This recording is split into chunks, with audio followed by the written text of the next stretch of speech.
Now, if you've spent any time in Copenhagen or a Danish city, it's inevitable that you've gotten bumped into.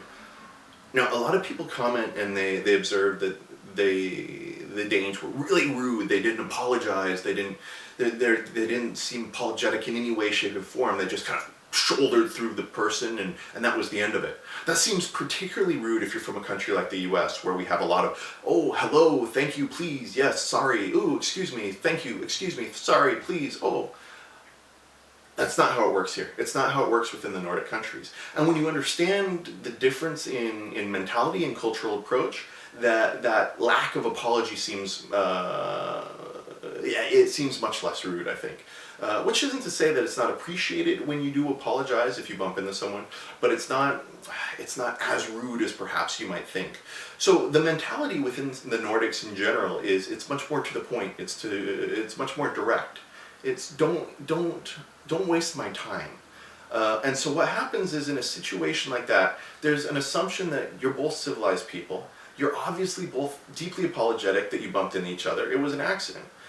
So why would I waste more of your time on top of already bumping into you and inconveniencing you with an apology that you already understand and that you already should take for granted?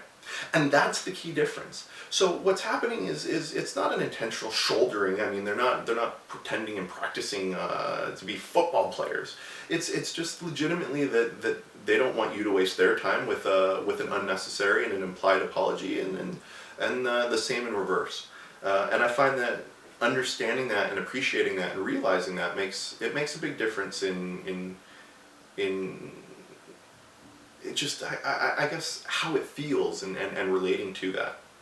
So next time you catch that awkward shoulder or brush up against someone or run into someone, hopefully now you understand what the context is behind it.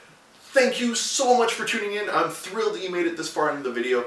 I hope you found it interesting, quirky, informative. Perhaps I answered questions that you've been wondering about for a long time, questions you didn't even know you had, or perhaps you think I'm completely full of bullshit. No matter what, I would love it if you would let me know in a comment, and if you have questions that you want me to cover or that you want me to elaborate on, I love those as well. Please subscribe, a thumbs up, a like, a share, all deeply appreciated. And of course, remember, you can always tune in the Virtual Wayfarer, where I blog about travel and these types of topics on a regular basis.